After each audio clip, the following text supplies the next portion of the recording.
Katika jina la Yesu Kristo. Alfa Omega, litukuzwe na kuhimidiwa jina lako takatifu. Mungu uishie milele, unayetuwazia yaliyo mema na ya amani, na mema na ya amani vivyo hivyo ukatutendea.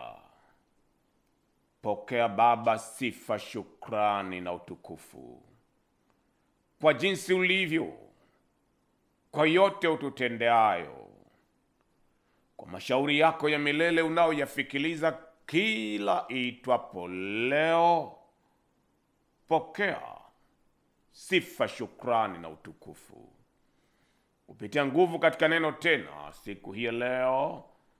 Tumia kinywa hiki cha udongo kugusa maisha ya kila aliye chini ya uvuli wa sauti hii ya nguvu katika neno, katika kiwango cha uhitaji wake.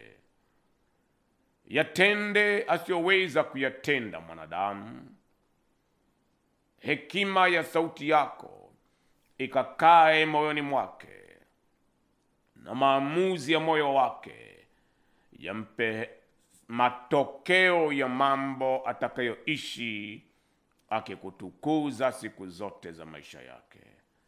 Pokea sifa, shukrani na utukufu, wewe unayelipeleka neno lako likatuponya na kututoa katika kila namna ya maangamivu. Katika jina la Yesu Kristo. Amen.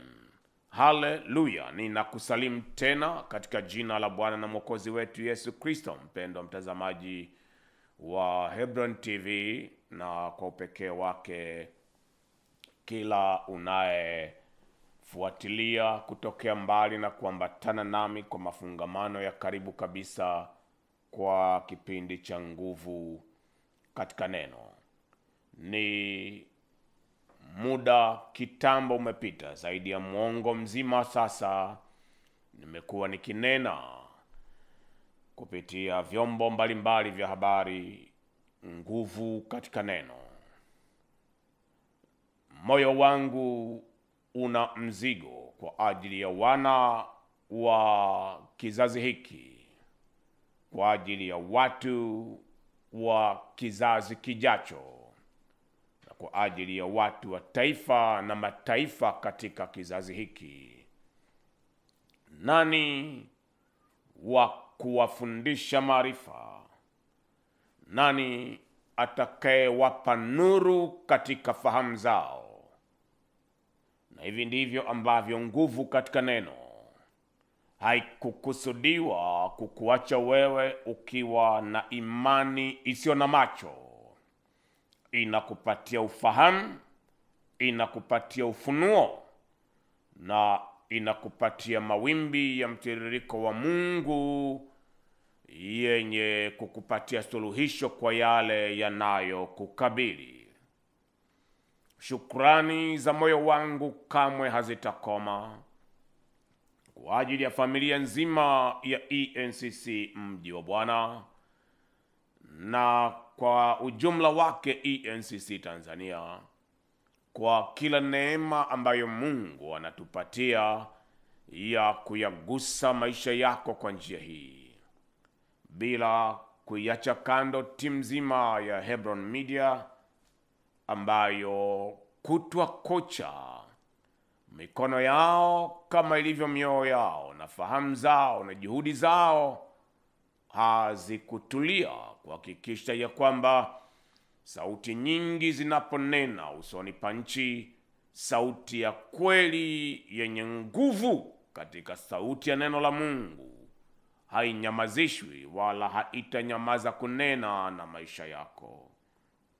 Ni jambo litakalokuwa limehesabiwa kuwa la mtu mwenye hekima, kuheshimiwa, kuthaminiwa, pale utakapo wataarifu wengine habari ya nguvu katika neno na Bishop Manasseh DM, na habari ya Hebron Media kwa ujumla wake.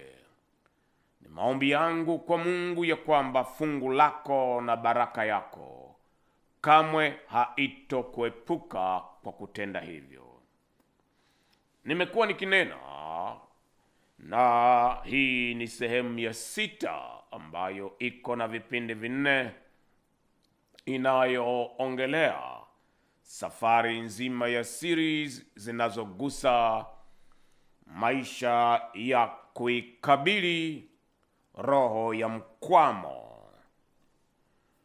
Kuna roho tunayoiita roho ya mkwamo, yani the spirit of limitation. Roho ambayo inapoyakabili maisha ya mtu inagharimu Mungu anayejitambulisha kuwa ni Alfa na Omega. Yeye ni wa kwanza na yeye ni wa mwisho. Anayaita mambo yasiyokuwapo kana kwamba yapo, nayo yakaja katika mdhihirisho. Yeye akiwa ndiye Mungu anayekukwamua kutoka katika mkwamo wowote. Uwe na hakika ya kwamba utaiona neema ya mawimbi ya Omega katika maisha haya ya huduma. Nimeshuhudia watu waliokwama vibaya mno, na Mungu amewakwamua.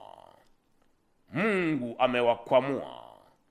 Watu waliokwama katika ndoa, watu waliokwama katika uzao, watu waliokwama katika afya, watu waliokwama katika elimu, watu waliokwama katika uchumi, watu waliokwama kiroho, watu waliokwama kihuduma, watu waliokwama katika shughuli za ustawi na kutimiziwa ndoto za maisha yao.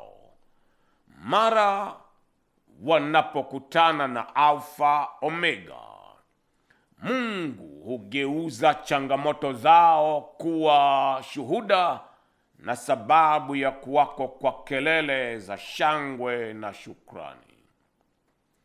Mungu huyu na akutendee wewe vivyo hivyo. Mungu huyu na akutane nawe na kukwamua wewe kutoka mahala pa mkwamo wa namna yoyote uliokukabili, katika jina la Yesu Kristo. Ni kuikabili roho ya mkwamo tunapoendelea na sehemu ya 5 ya kuikabili roho ya mkwamo. Tunapotoka sehemu ya 5 kwenda sehemu ya 6, tunapoikabili roho ya mkwamo, mara hii tunakwenda kuzungumzia roho ya majanga ya namna nyingi, the multiple disasters. Ni the spirit of multiple adversities and disasters. Kiwepesi tunaita roho ya Elimeleki. Elimeleki inamaanisha baba Mungu. Mungu wangu ni mfalme. Eli ni Mungu na Meleki ni mfalme. My God is a king. Elimeleki. Unasoma wapi habari ya Elimeleki? Ni kutoka katika kitabu cha Ruth, mistari 5 ya kwanza. Unapoisoma, kisa kinasomeka na kukamilisha habari ya majanga ya namna nyingi yanayoikabili familia yote. Familia hii ya mtu ambaye jina lake lenyewe linamaanisha Mungu wangu ni mfalme. Ikawa zamani za waamuzi walipoamua, mstari wa kwanza, kulikuwa na njaa katika nchi. Akaondoka mtu mmoja wa Bethlehem ya Yuda, akaenda kukaa katika nchi ya Moabu, yeye na mkewe na wanawe wawili. Jina la huyo mtu aliitwa Elimeleki, na jina la mkewe ni Naomi, na majina ya wanawe wawili Malon na Kilioni. Waefrathi wa Bethlehem ya Yuda. Zingatia neno wa Efrata. Hawa ni watu wanaotoka kutoka mahala pa misingi ya kaburi la Raheli, wakafika katika nchi ya Moabu, wakakaa huko. Wanatoka Bethlehem. Neno Bethlehem linamaanisha the house of bread, yani nyumba ya mkate, na wanatoka hapo kwenda Moabu, katika nchi ambayo haina agano wala shauri na Mungu. Wa Moabu ni watu wanaohesabiwa kuwa ni wanaharamu. Mwanaharamu ni nani? Ni mtu ambaye amezaliwa kwa namna isiyo halali na isiyo ya kawaida. Wa Moabu na Waamori ni watoto wa Lutu waliozaliwa kwa matumbo ya binti zake mwenyewe Lutu. Kwa hiyo baba alizaa kabila hizi mbili kwa akiwa anazaa na watoto wake mwenyewe. Akafa Elimeleki mumewe Naomi, ni mstari wa 3. Na yule mwanamke akasalia na wanawe wawili, mstari wa 4. Na wakawa wake katika wanawake wa Moabu, na jina la wa kwanza aliitwa Opa, na jina la wa pili aliitwa Ruthu. Akakaa huko yapata miaka 10.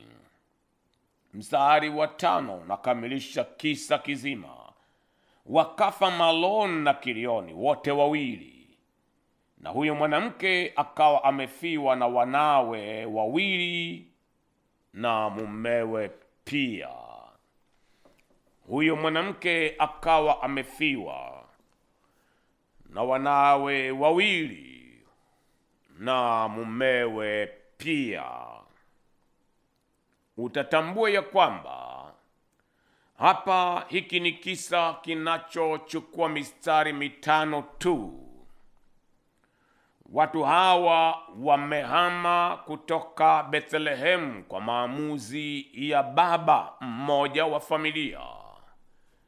Na maamuzi haya yameifanya familia kuingia katika lango la mateso. Wametoka Bethlehem, wameenda Moabu. Na mara wanapotoka Bethlehem, miaka 10 baadaye, Naomi anaporudi akiwa peke yake, hakukuta Bethlehem kukiwa na njaa tena.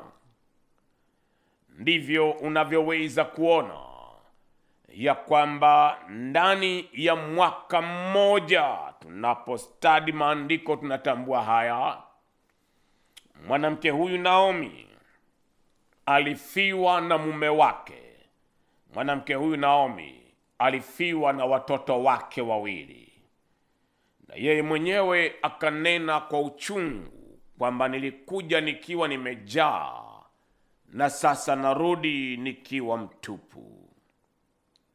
Maandiko yananena kisa ambacho natamani kuanza nacho katika kipindi hiki cha sehemu ya 6, kipindi cha kwanza. Ni kisa unachokisoma katika Injili ya Yohana sura ya 5. Kipindi chetu cha pili nitakuja kwenye kisa cha Elimeleki, na kipindi cha 3 tutaongea kisa cha Eli kuhani mkuu, na kipindi cha 4 tutakuwa tunagusa maisha ya Ayubu. Hawa watu wote ni watu wa siku za maandiko ambao jambo moja limefungua mlango, na majanga na upinzani wa namna nyingi ukaanza kuyakabili maisha yao. Ndivyo inavyosikika kuwa kama maisha ya wengi wanaoishi katika nyakati za kizazi chetu.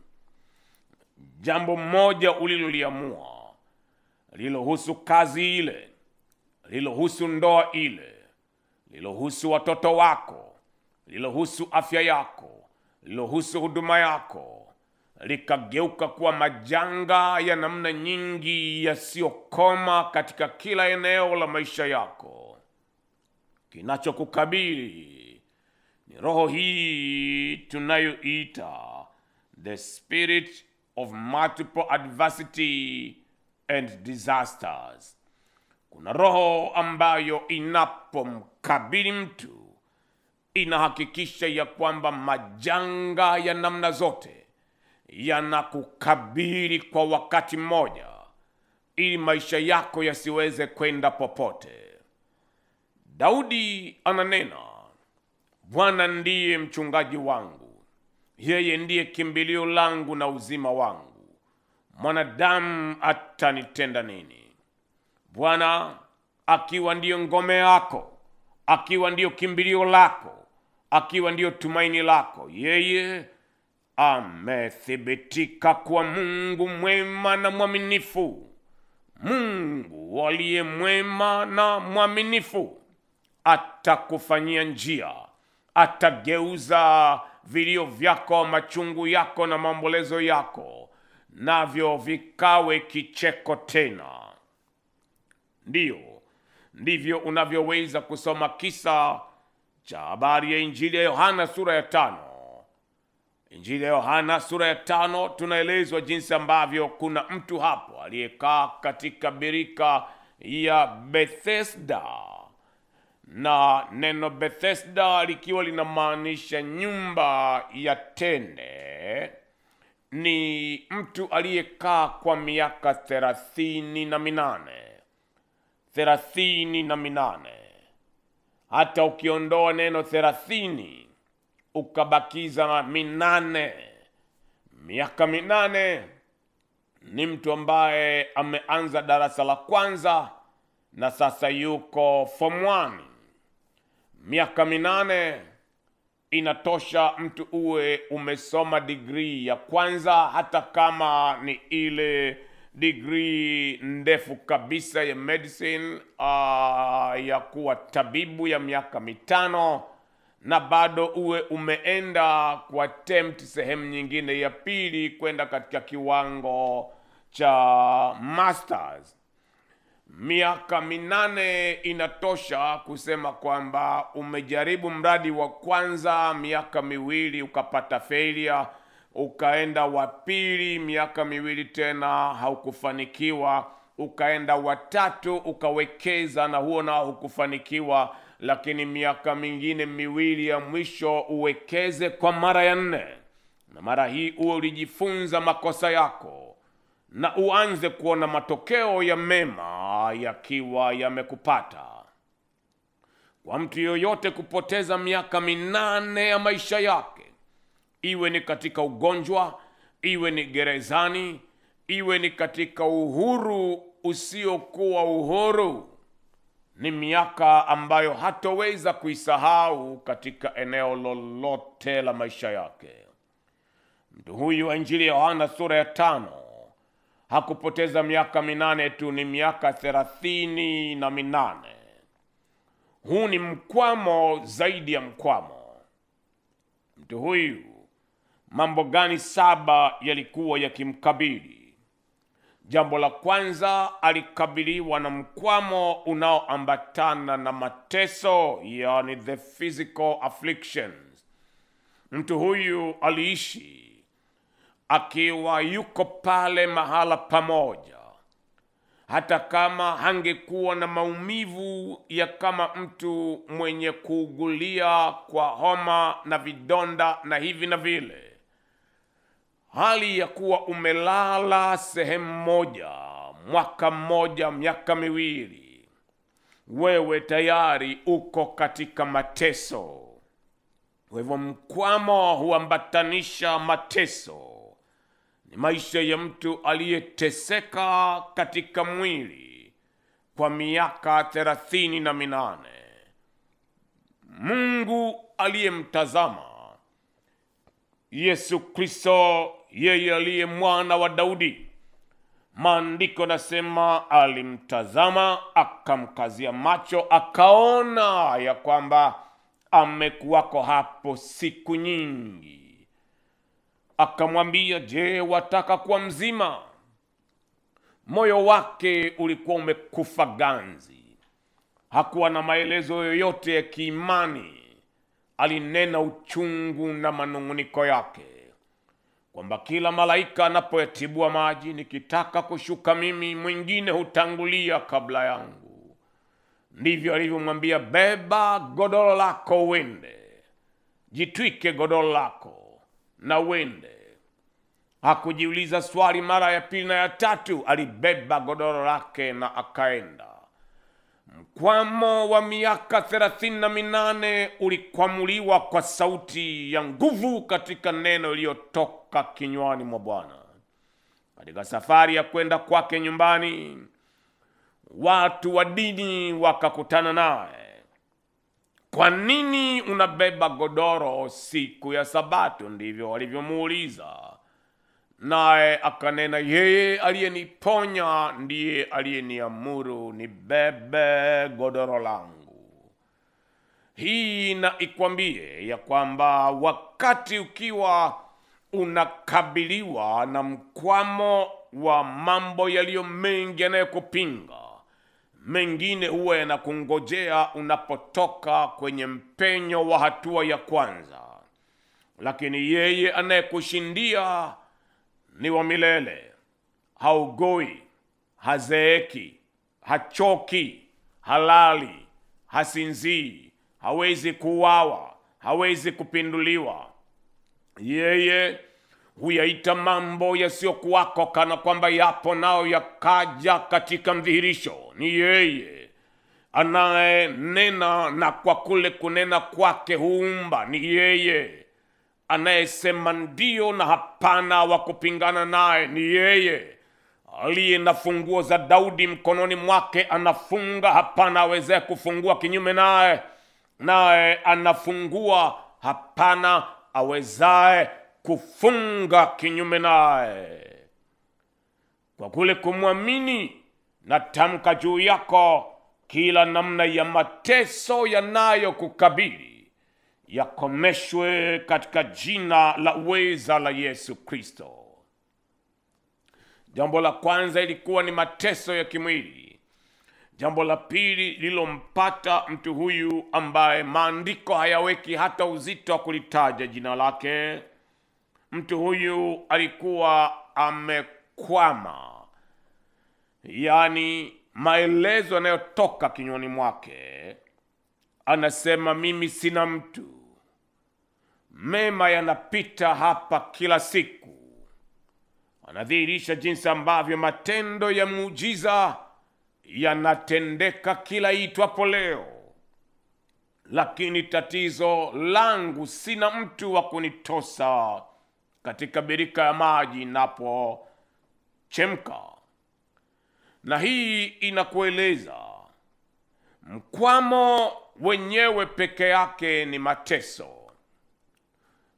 Unakufanya kudevelop hali ya uchungu dhidi ya watu. Pengine hawana nia yoyote mbaya na wewe, lakini kwa sababu umekwama, unasikia kama vile watu hawa hawana nia njema na wewe. Walipasa wakupe nauli, walipasa wakulipie ada, walipasa wakufanyie mpango upate kazi ile, walipasa wakupeleke shule, walipasa wakupatie kile kibali. Ni roho ya mkwamo inapoyapiga maisha ya mtu huyu hudhani kwamba watu wana chuki isiyo na sababu na maisha yake. Mkwamo na uyaache maisha yako tangu saa hii katika jina la uweza la Yesu Kristo. Mkwamo, uyaache maisha yako tangu saa hii katika jina la uweza la Yesu Kristo. Jambo la tatu, mtu huyu ambaye maandiko hayatupi jina lake katika Injili ya Yohana sura ya 5, alikuwa amekwama kiuchumi. Na katika hali hii ya kiuchumi hatuiti mkwamo tu, lakini alikuwa katika ile state of economic wretchedness, hali ya kuwa mtu hohehahe, hana chochote. Kwa maana hiyo hawezi kula kile anachokitaka, anakula kile kitakachopatikana. Sio kinapatikana kwa sababu amefanya juhudi, kinapatikana kwa sababu ya watu watakao mdondoshea kile kitakachopatikana. Ni aina ya mtu ambaye hata ukimpatia pesa hawezi kutoka hapo aende shopping mall na yeye akafanye shopping ya kununua vitu anavyovihitaji. Hata mkimpatia mamilioni ya pesa, ni lazima kuwako na watu watakaoenda kununua vitu kwa niaba yake, au wambebe aende akaone atafanya nini. Na kwa sura hiyo mtu huyu akiwa na vingi ni kama hana chochote, na akiwa hana chochote ni jambo linalotarajiwa kwamba hana chochote, ndiyo hali inayomkabili. Maisha ya mkwamo wa kiuchumi, mkwamo wa kifedha, huyafanya maisha ya mtu yawe maisha yaliyofedheheka. Watu hukosa heshima, si kwa sababu ya umri wako, si kwa sababu ya matendo yako. Mara kadha unaweza kuwa na umri unaostahili wa kuheshimu kwa kuwa wewe ndiwe mkubwa katika familia au katika ukoo. Unaweza kuwa na matendo yaliyonyooka, sio mwovu kama wengine, lakini kwa sababu maisha yako ni maisha ya mikono mitupu, walio waovu, walio baradhuli, walio na mioyo ya ukatili dhidi ya wanadamu, wanawekwa mahala pa viti vya heshima, na wewe unapuuzwa, si kwa sababu umetenda madhara, bali kwa sababu mikono yako ni mikono mitupu. Tangu saa hii ya nguvu katika neno inapokuja moyoni mwako, yeye aliyemwinua wa vichwa vyetu na awe Mungu wa kukuinua na wewe.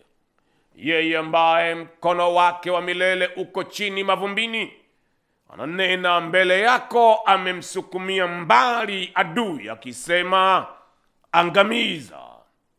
Bwana akuinue kiuchumi, akufungulie milango yaliyo mema, na milango ya mema hayo kamwe yasifungwe. Akufungulie yeye hazina zake zilizo njema, hazina zile za sirini zitakazokupa jina jema, zitakazokuleta mahala pa heshima na utukufu wa jina lake. Yale yote yaliyo sababu ya kufedheheka, kwa sababu hukuweza kulipa kodi, kwa sababu hukuweza kulipia bili yako, kwa sababu hukuweza kupeleka watoto shule, kwa sababu ya yale yanayoonekana kuwa deni linalokufedhehesha, yeye aliye mfadhili wa wanyonge, baba wa yatima, mume wa wajane, na awe Mungu wa kukufunika chini ya mbawa zake, nawe ukaone kuheshimiwa tena kwa kuweka yaliyo ya thamani mikononi mwako, katika jina la weza la Yesu Kristo. Jambo la 4, mtu huyu alikwama, hangeweza kuwa na familia yake mwenyewe. Na hapa namaanisha nini? Kwamba hangeweza kuwa na familia yake mwenyewe, hangeweza kuwa na ndoto ya kuoa, hangeweza kuwa na ndoto ya kuwa na watoto, hangeweza kuwa na ndoto ya kuwa na mahala pake yeye mwenyewe. Nimekutana na watu ambao mara nyingine wana vingi vilivyo uchungu mioyoni mwao. Wengi wa hao wananena juu ya kwamba sioni dalili yoyote kama kuna matumaini ya ndoa inakuja. Mpaka sasa sijaona mwenzi, sijaona mume, sijaona dalili yoyote ya kuwa hata na rafiki tu ambaye anaonyesha kuwa na interest. Mpaka saa hii sioni kama kuna mpenyo wa dalili inayoonyesha kwamba kutawahi kuja kuwa na ndoa kwangu. Sioni kama kuna mahala naweza kuanzia ili niwe na mke. Wakati unapokuwa na status, hali ya mambo inayotoa ahadi kwako kwamba ndoa ni jambo linalotarajiwa kwa maisha yako, Mtukuze Mungu na kumhimidi yeye, kwa kuwa kwa hakika Mungu atakuleta kwa mtu aliye msaada wa hatima yako katika majira na katika namna ikufaayo. Kuna watu ambao maisha yao yote, kwa kadri nchi inavyoendelea kudumu, swala la kwamba watawahi kuja kuwa na ndoa au kuwa na watoto ni swala ambalo hata kule kuliwaza halipo, kwa sababu ya yale yanayowazunguka. Kwa hivyo kama unatarajia mume, unatarajia mke, unatarajia watoto, anza kumtukuza Mungu katika hilo tayari, kwa kuwa sawasawa na matumaini yako ndivyo itakavyotendeka. Mtu huyu wa Yohana sura ya 5, miaka 38, hangeweza hata kuthubutu kuwaza kwamba ataoa lini, atakuwa na watoto lini. Lakini ndani ya siku moja Bwana Yesu amemtokea, beba godoro lako, naye anapoenda mtaani, watu wanaanza kukutana na mtu ambaye ni maarufu kama mtu asiyejiweza kwa chochote, na sasa ni maarufu kwa sababu ya muujiza aliyopokea.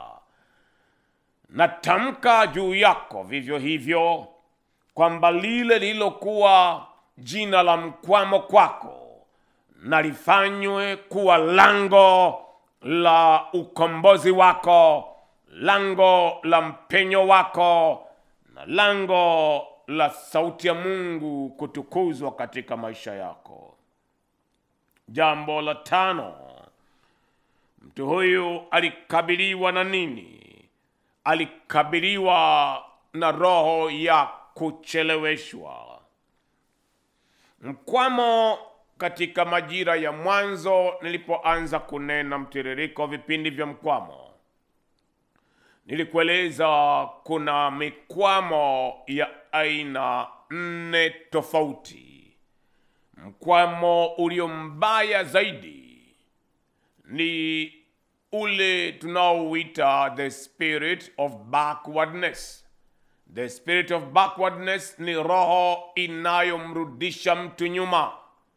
Yaani, ulivyokuwa jana sivyo ulivyo leo. Jana ulikuwa una nafuu na leo umekuwa vibaya, na kesho unakuwa vibaya zaidi, na mtu hunena usemi kama kila kukicha aheri jana. Mtu wa namna hii sio tu kwamba amekwama, lakini anarudishwa nyuma.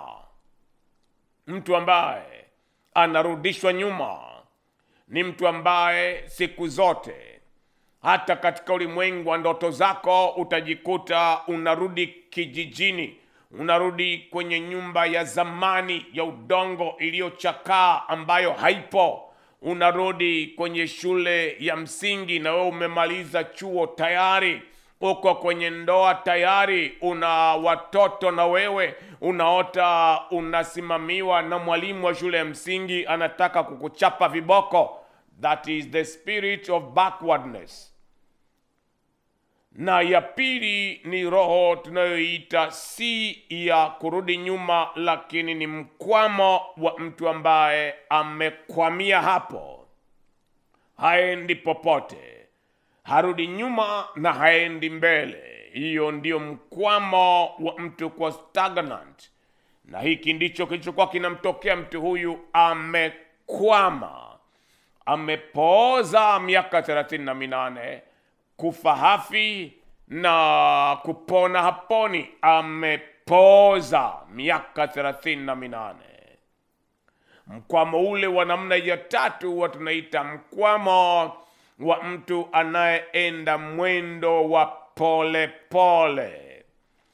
Inaonekana hujakwama kabisa, kwamba huendi popote. Ni kama una safari unayoianza, lakini mwendo wako ni mwendo wa kobe. Mwendo wako ni mwendo wa kinyonga, mtu ambaye kama umevunjwa miguu. Mwendo wako ni mwendo wa jongoo. Unaenda ukiwa huoni unakoenda, na unaenda ukiwa hujui adui gani wanaokukabili. Hiyo ni mkwamo ambao unajifariji kwamba kuna mahala unaenda na unachukua hatua. Lakini mkwamo namna hii inakugharimu miaka 25 kukamilisha jambo ambalo wenzio wamelikamilisha kwa mwaka mmoja. Ingawa unaenda mahala unakoenda, hata siku utakapofika, kwako wewe haiwi ushuhuda tena. Inakuwa ni fedheha, inakuwa ni uchungu, inakuwa ni machozi. Mambo yale ambayo wengine wanayakamilisha kwa miaka 2, kwa nini kwako yachukue miaka 20? Mambo yale ambayo wengine wanayakamilisha kwa miezi 2, kwa nini kwako wewe yachukue miaka 2? Huo ni mkwamo. Na aina ile ya 4 ya mkwamo ni mkwamo tunaoita maisha ya njia panda. Unaishi ukizunguka eneo lile lile, unapiga mbio, unaenda kwa kasi, lakini kwa kadri unavyopiga mbio unajikuta umetokea pale pale ulipopita. Maisha ya njia panda, maisha ya kuzongwa na kesi zilizo nyingi, maisha ya kukabiliana na adui wengi, maisha ambayo unapata ushindi, lakini ushindi wenyewe haukupi matokeo yoyote ya kuendelea mbele. Na mwisho yote unazeeka, unachoka, na unafika mahala ukitazama milima uliyong'oa, mbio ulizopiga, unajiuliza umefanya nini? Umefika wapi? Huna ushuhuda, ingawa kwa hakika ulitumia nguvu zako zote, juhudi zako zote uende mahala. Hapa ndipo palipo na fumbo la kwamba Bwana asipoujenga mji wanafanya kazi bure wajenzi wake, na Bwana asipoilinda nyumba wanakesha bure walinzi wake. Bwana na awe mlinzi wako. Bwana akukwamue wewe katika mkwamo wa namna yoyote, akuondoe mahala pa safari ya kurudi nyuma, akuondoe mahala pa mkwamo wa kwamba umepandwa mahala na miguu yako haiendi popote. Yeye akuondoe kutoka mahala pa kwenda mwendo wa kobe, akuondoe mahala pa maisha ya njia panda, katika jina la uweza la Yesu Kristo. Jambo la 6, mtu huyu alikuwa ana roho ya uchungu ndani yake. Roho ya uchungu dhidi ya watu, na roho ya uchungu kwa fursa alizozipoteza, fursa alizozikosa. Niambie, kama huu mwaka ni wa 38 na amekuwako kwenye birika hii ambayo watu wanaponywa magonjwa mabaya kabisa mwaka kwa mwaka, yuko pale, na mara hii angetamani wewe fulani ungekuwepo, maji yanapotibuka umtose humo, ili na yeye apone, awe wa kwanza kuingia humo na apone. Mmeona fursa imetoka. Mwaka wa kwanza amepitwa, mwaka wa pili amepitwa, mwaka wa 10 amepitwa, mwaka wa 15 amepitwa, mwaka wa 25 amepitwa, mwaka wa 30 amepitwa, mwaka wa 35, 36, 37, 38, akiwa anangoja nini kitokee. Bwana Yesu amemtokea. Ni uchungu alionao kwa sababu ya fursa alizozipoteza.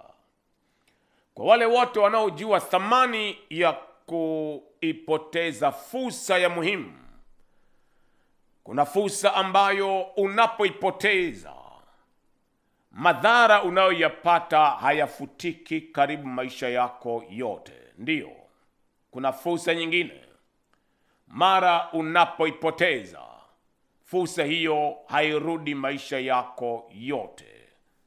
Nimekutana na mama katika meza ya ushauri ofisini kwangu, yeye alikuwa na mume mzuri. Ni watu walikuwa wala sio Pentekoste, wanasali Sabato. Na yeye mwenyewe walikuwa wako na uwezo mzuri kifedha. Lakini huyu mama akaamua kuondoka nyumbani kwa mume wake, na kaenda akazaa mtoto na mwanaume mwingine, na akaondoka kwa makusudi. Na huyu mume alikaa kwa muda wa miaka 4 kwa uvumilivu na kwa utulivu mkubwa. Bahati nzuri alikuwa ni huyu mama aliyekuja mbele ya meza yangu akijieleza jinsi ambavyo sasa huyu bwana anataka kuoa, lakini hii ni miaka 4 baadaye.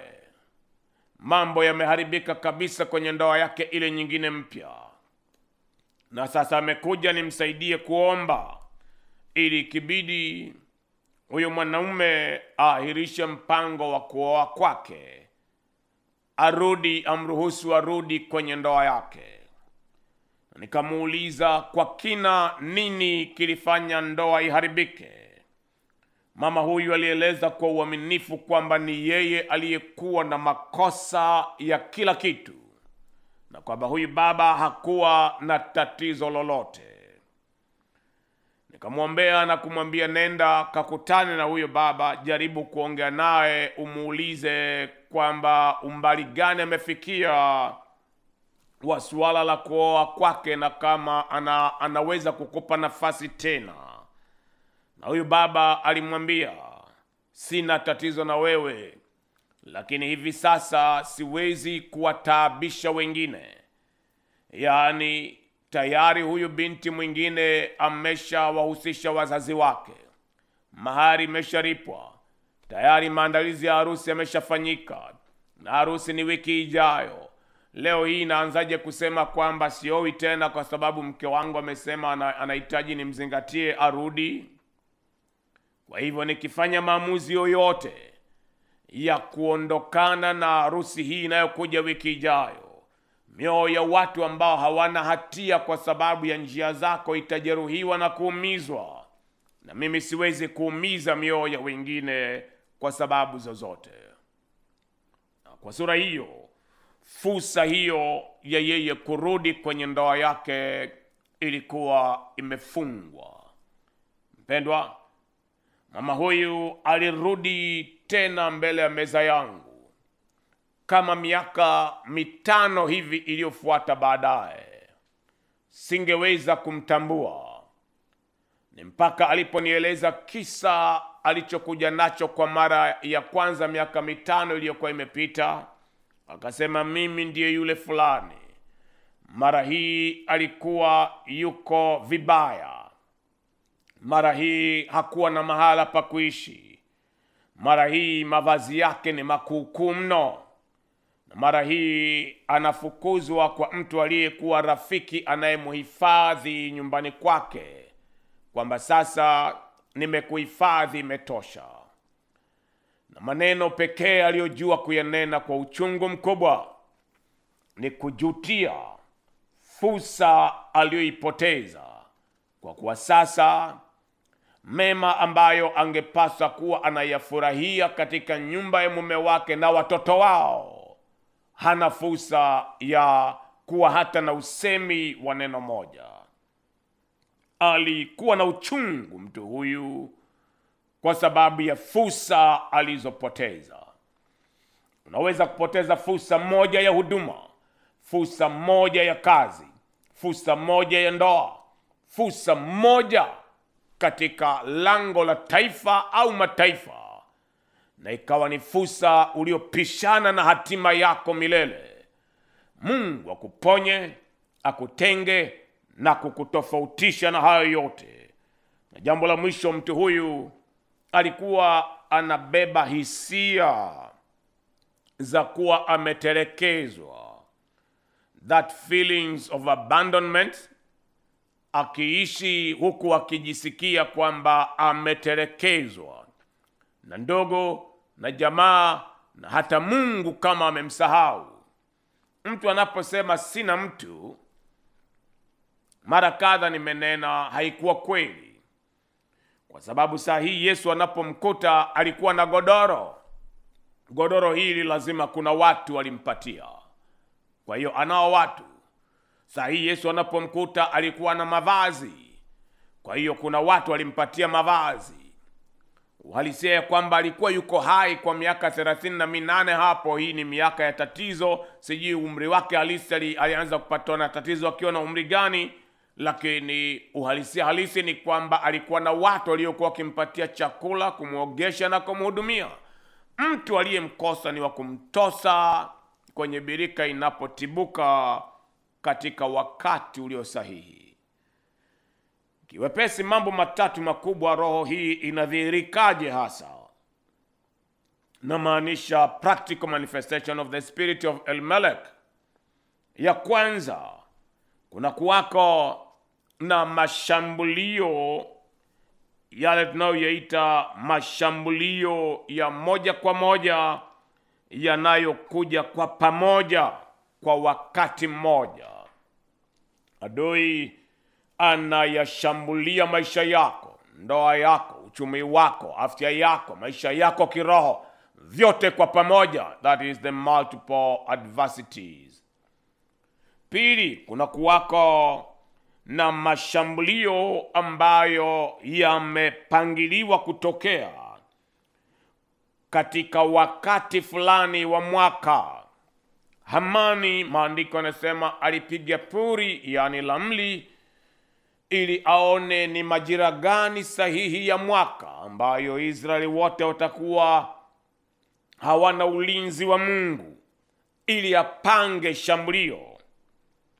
Na yakapanga shambulio tarehe 13 ya mwezi wa Desemba. Kwa hivyo tangu Januari hakuwa na shambulio lolote alilolipanga mpaka wakati uliotakikana.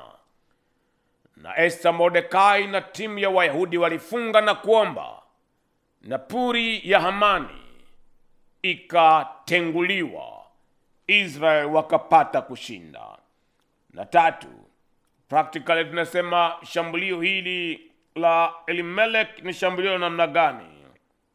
Tunamaanisha ni shambulio linaloweza kumkabili mtu wa namna yoyote. Yani linakuja kama kipimo cha imani, na pia linaweza kukutokea kama jambo ambalo linakupata kwa sababu ya kwenda kinyume cha kuyaishi mambo ambayo ni kanuni za Mungu. Shambulio linapokuwa kipimo cha imani, tutamuongea Ayubu hapo baadaye, na linapokuwa ni shambulio linalokuja kinyume kwa sababu umeishi kinyume cha maelekezo na kanuni ya Mungu, ndicho kinachokuja maisha kama ya Elimelech. Anatoka Bethlehem, mahala palipo na nyumba ya mkate, yani neno la Mungu. Anaenda kuishi mahala pa nchi ya laana. Anatoka mahala ambapo Mungu ameweka prophetic destiny ya huo mji, kwamba Bethlehem, kwako wewe kutatoka majumbe wa Yuda. Jumbe wa Yuda ambaye ni mwokozi, wala wewe hu mdogo kati ya hao majumbe wa miji ya Yuda. Ndivyo wanavyoondoka na kwenda katika mji ambao Mungu anasema hata kizazi cha 10 hawa hawataingia patakatifu pangu. Kwa hivyo huweza kuja kwa sababu umekwama kwa njia hiyo, kwa namna hii ya Elimelech, si kwa sababu Mungu amekupitisha kwenye kipimo, ila njia zako zimekuingiza katika majaribu ya mkwamo. Unafanya nini ili kuondoka katika mkwamo wa namna hii? Jambo la kwanza, chunguza njia zako. Pata kujua chanzo cha tatizo ni nini. Je, tatizo ni kipimo tu Mungu anaamua kukuinua kiwango kingine kwa kukupa test? Kwa kuwa mara kadha nimenena hii, mwalimu anapompatia testi mwanafunzi, huwa anakuwa na hakika ya kwamba majibu unayo. Hahisi, anajua majibu unayo. Na sasa testi inamsaidia mwalimu kujua uwezo wako wa kuelewa mambo na kung'amua ni mkubwa kiasi gani, au ufahamu wako uko butu kiasi gani. Kwa kuwa yale aliyokufundisha, yale aliyokuelekeza ndiyo anayokupatia testi, na ni juu yako kujua kwamba hukupewa kitu usichokijua. Lakini jaribu lenye lengo la kukumaliza likiwa limekuja kwa sababu ya nyendo zako, kama huyu mama naye nena kisa chake na habari yake, saa hiyo inakupasa kupata pointi ya pili, kwamba nenda mbele za Mungu kwa kilio cha rehema. Rehema ya Mungu iwe juu yako, kwamba Mungu akurehemu, akuondolee hukumu ambayo kwa halali ni yako. Ni misingi mibaya ya ndoa yako mwenyewe uliyoijenga. Unajua jinsi ambavyo umeenda in a manipulative way kumpata mwanaume huyu. Ni mganga aliyekusaidia kumpata mwanamke huyu au mwanaume huyu, na sasa kazi ya kuzimu inakupa ijara za mauti. Na unafanya nini? Ni mauti unayoistahili, lakini Mungu akikurehemu anakuondolea hukumu ambayo kwa halali ni yako. Wewe unajua ya kwamba hungepasa kukaa kwenye kiti kile. Ni kwa msaada wa shetani umeenda kukaa kwenye kiti kile, na shetani akidai malipo yake, anadai maangamivu yako, anadai utumwa wako, anaondoa usingizi wako, anakuondolea afya yako. Geuka leo hii, kimbia mahala pa rehema ya Mungu, nawe ukapewe kuponywa. Unafanya nini kukombolewa katika roho ya mkwamo kutoka katika roho hii tunayoita ya Elimelech? Ni kupata maombi ya ukombozi, yani the prayer of deliverance. Maombi ya ukombozi ni nini hasa? Ni maombi yanayogusa hitaji lako moja kwa moja. Kuna nyakati ambazo Mungu huwa anasema anaingilia kati swala lako. Kuna nyakati ambazo mtunga Zaburi anasema, naligeuka nikamtazama Bwana, na adui zangu wakageuka wakaacha kunifuata.